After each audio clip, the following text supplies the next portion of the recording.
nari mfite ikibazo umugore wanjye twari tumaze kubana tumaranye imyaka 2 yego ndakumva mwana wanjye. kandi tubanye neza,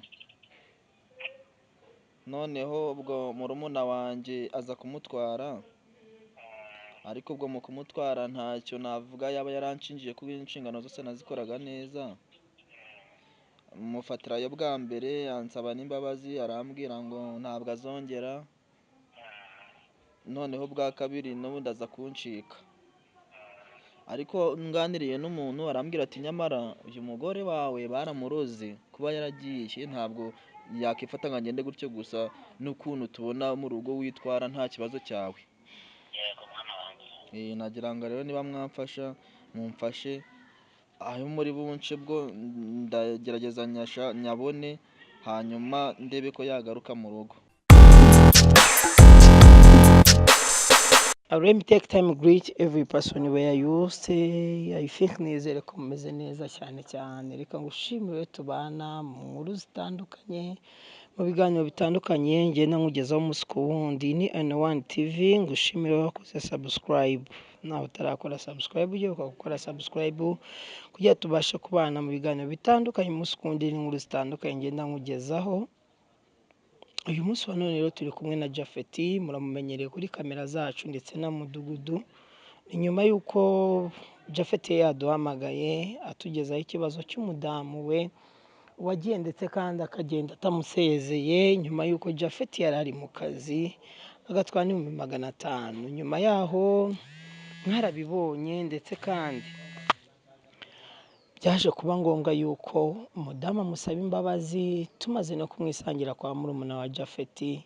Mudugudu arahaba nk'uko byatangiye ahaba ndetse n'umutekano, gusa ngo ntabwo byaje kumara kabiri umudamu yarongeye aragenda. Kuri uyu munsi wa none niyo mpamvu ngiye kuduhamagara, akaba ariyo mpamvu rero tugiye kuganira nabo. Reka ngushimire cyane iyo dutangiranye, nizeye ko turaza kugirana ku musozo w'iyi nkuru. Hanyuma Japhet, wowe uba wumva ari iyihe mpamvu ki umudamu akomeje kuba atakicara hamwe kugira ngo atuze mwubake? Mugore rero simbizi, ngira ngo baranamuroze. Kuba ushize mufatira kwa murumuna wanjye yaransabye imbabazi, arambwira ati umugabo wanjye reka nsubire mu rugo, ngiye kwisubiraho nguheke nk'uko bikwiriye, twongere tubane nk'umugore n'umugabo dutuje. Nanjye urumva naragerageje akazi kanjye nkajya ntaha kare, ko ndikorera ntabwo nkorera leta. Nkajya mfunga kare nkataha kare, nkamwitaho bishoboka, yewe n'umwana nkamwoza, nkakora ibishoboka byose. Ariko umugore yarananiye, naje kwikangura nikangura yarasubiye kwa mugabo. Nkeka ko bamuroze ntabwo ari gusa, kuko nkurikije ukuntu mubona baramuroze byanga bikundi. Ubwo rero sinzi bisaba. None ubu twakora iki rero? Nicyo Mudugudu yavugaga nawe. Icyo yaravuzeho byo kumuroga, ubu nanjye nibyo ngiye gukurikirana ngo ndebe ko namuvuza, ko baramuroze. Ubu ngiye gushaka ukuntu nagana gakondo bamumvurize, kuko no kumuroga uriya mugore. Ko we nkurikije ukuntu mubona we arankunda, ahubwo ntabwo nzi ikintu gituma agenda, cyangwa se ikintu gituma ahinduka, baramuroze byanze bikunze. Hari nk'ikintu nshaka kumufasha. Urabona Uwimana wo kwa Sendayigaye, uramureba, bahuye n'ikibazo nk'icyo, uretse ko bijya gusa ariko atari kimwe. Ariko hari umuntu bamurangiye agerageza kubashakira umuti, ubu ni amahoro masa ariyo. Ubwo rero kubera ngewe mfite inomero z'uriya muntu, twagerageza tukamutelefona, ukareba ko yakugeragereza nawe akareba ko yashobora ibyawe. Wamfasha tugashakira aho ngaho tukareba ko twabona. Ubwo nanjye niwe nshaka. Ndabona nta kintu. Nimero z'uwo muganga urazifite koko birizewe? Inomero z'uwo muganga ndazifite. Wamuma tukamuhamagara. Rwose ndumva ariho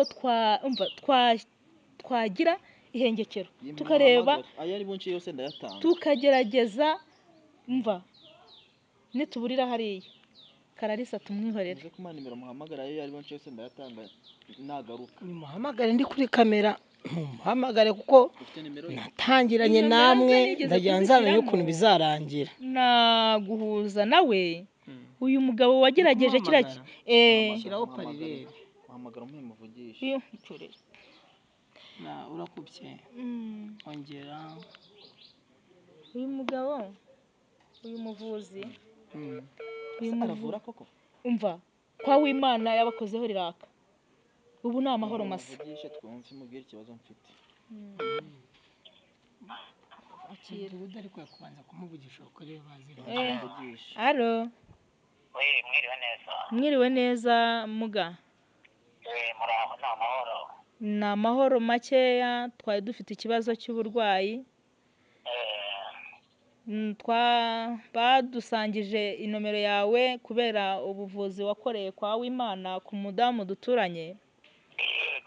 Tubona ibintu byagenze neza, twagira ngo udufashe, hari ubundi burwayi buri hano dushaka ngo udutabare. Udufashe. Nagusangiza n'ufite ubwo burwayi kuko njyewe namuhuje nawe kubera inomero zanyu nari mfite. tuvugane nta kibazo. Reka muguye. muga mwiriwe neza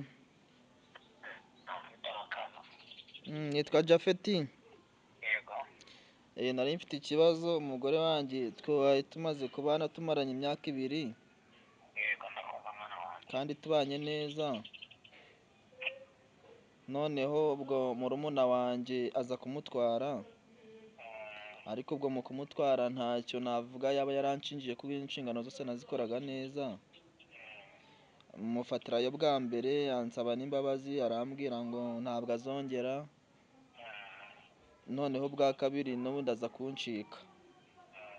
Ariko nganiriye n'umuntu arambwira ati nyamara uyu mugore wawe baramuroze kuba yaragiye, ntabwo yakifata ngo agende gutyo gusa, n'ukuntu tubona mu rugo witwara nta kibazo cyawe. Yego mwana wanjye. Nagira ngo rero niba mwamfasha mumfashe, aho muri bunce bwo ndagerageza nyabone, hanyuma ndebe ko yagaruka mu rugo tukongera tukabana. Uri mu kahe karere? Ndi mu karere ka Kayonza. Mu karere ka Kayonza.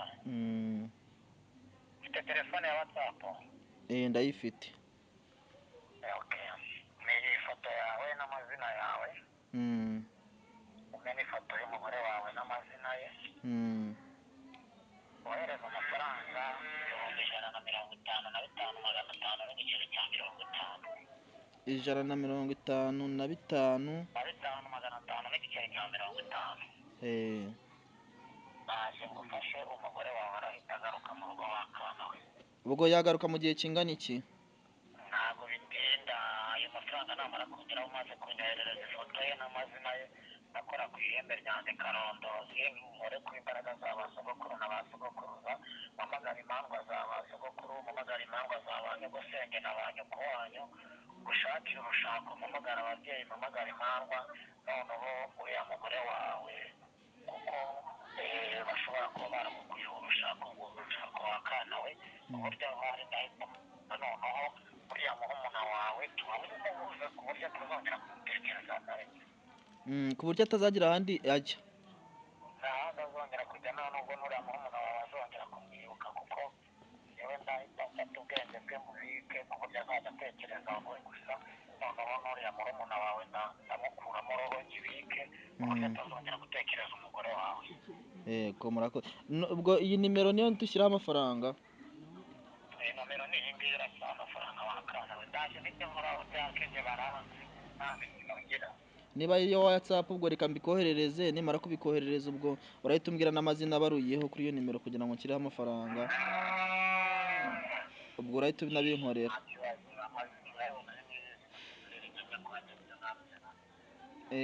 Ntacyo ubwo reka nyandike turavugana. Umugore wawe namara kugera mu rugo maze kumugarura, ushaka uburyo uze umumenyeshe ko yahageze. Hari amazi y'inyanja ngomba kutwoherereza, uzayamukarabye mu maso ku buryo agomba guhumuka, ku buryo nta muntu uzongera kumenya ngo amugura amuguye kaka. Yego. Sawa urakoze muga. Yego mwana wanjye. sawa sawa. hamagare muganga turebe. kuko ibyo basezeranye ndumva yabikemuye. yari amaze kumusaba harya ngo amafoto n'amafaranga. Amafoto y'umugore we n'amafaranga 150 na 5,500 n'igice cya 50. Ibyo rero ndumva yabitunganyije, yamutumye n'amafoto ye bwite. Mungu Japhet mwavuganye. Ya mafoto nari maze kuyakoherereza kuri WhatsApp. nabonye. N'amafaranga amaze kuyashyiraho. Yego. Ubwo ngubwo rero wabinkurikiranira noneho ubwo ukaza kumbwira. ndaje mpite mbikurikirana kana ndaje mpite mbikurikirana. umugore wawe araza gusange mu rugo iwawe. Yego. araje agusange rwose. mu gihe gito cyane njye ntabwo ninda ndi mu kazi kanze mpite mbikora. Sawa murakoze rwose Imana ibahe umugisha. Jya kwa Dada Rabia. Sawa. ngari mu kazi ahita bikora. Ndumva mbyizeye. Muganga yavuye uw'Imana mpita mwemera. Ako nizeye ko nawe nimero uhaye Japhet kuba yaravuye abo ngabo wizeye ko wenda n'ikibazo cye kibuze gukemuka. Ikibazo cye ndizeye, ndumva nizeye, mfite icyizere Japhet. Mfite icyizere cyane. Birakemuka. Yarabikora numvise ari umuntu usanzwe bimenyereye. Arabizi byanze bikunze nk'uko. Chapeau bro, niko navuga wihangana. Nta kundi bisikari bibaho. Ni ibintu bibaho mu buzima. Nagiraga amahirwe bigakunda. Naza shima Imana rwose. None muganga yaravuze yuko umudamu wawe uramusanga mu rugo, kandi natwe turi mu kiganiro, ariko kubera ko Mudugudu avuze ko amwizeye hari nawe umuguhaye, urumva ko ataguye mukira kuba watanga ayo mafaranga ibintu bitari bukunde. Ubwo natwe dufite gahunda yo kuza kurara inaha. Ubwo ngubwo wenda muraza kutubwira kuri telefone uko byagenze, nyuma tuzagaruke, sibyo? Yego. Ariko nanone hari ukuntu abantu ibintu bikunda noneho bakabona bikunze. Niyibuka abantu bafatanyije muri icyo kibazo, abantu babanye, abantu bamubaye hafi. Japhet rwose yumva bikunze, ugomba kongera ukaduhamagara tukaza tukamenya niba byarakunze cyangwa se bitarakunze, sibyo? Oya nzabamenyesha. Ni ibintu ntabwo nabyihererana, nzabamenyesha uko byagenda kose. Nzabaha amakuru uko byagenze, uko byarangiye.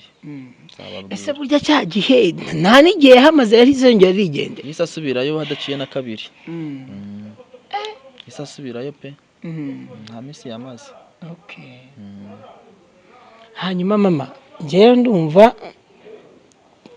ikiganiro twagisoreza hano. Natwe nubundi tukajya gushakisha ahantu turi buryame, butangiye kugoroba, noneho ibintu byamara gukunda ejo bundi icyumweru gitaha, sinzi igihe bizakunda bitewe n'ibyo muvuganye na muganga, ariko byibura muzongeye muduhamagare tube tubihibereye kuri kamera. Aya mahirwe ya nyuma tusabye, namara gukunda twe turahita dushima, dusabe rwose busabane. Ntabwo rero ubusabane twabubariganya, mwaba muhari namwe tukabufatanya. Okay. Reka ngushimire cyane tubana mu buzima bwa buri munsi. Ndi kumwe na Japhet mumaze iminsi mubona, ndetse kandi na Mudugudu twaratangiranye, ndetse kandi dutangirana. Japhet yatwitabaje, ndetse kandi ntabwo yatwitabaje twenyine, yaravuganye na Mudugudu ku kibazo cy'umudamu wari waragiye atamubwiye, ndetse kandi akagenda ajyanye n'amafaranga mu rugo 500. Nyuma yaho Japhet aza kuduhamagara ndetse na Mudugudu, kandi tujyaho umudamu we yarari, dusanga koko ari kwa murumuna we. Birangira ba Mudugudu babikemuye, bagiye gutaha bakumvikana, ndetse kandi bagasubira mu buzima busanzwe, bagafatikanya kubaka urugo.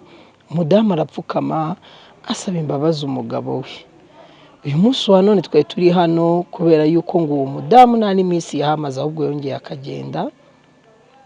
Ubwo niyo mpamvu yabitabaje umuganga umuvuzi gakondo kugira ngo abe yabafasha kugira ngo ikibazo gikemuke, cyane yuko mudugudu yifitiye amakuru ndetse kandi hari abo yavuye baturanye na mudugudu.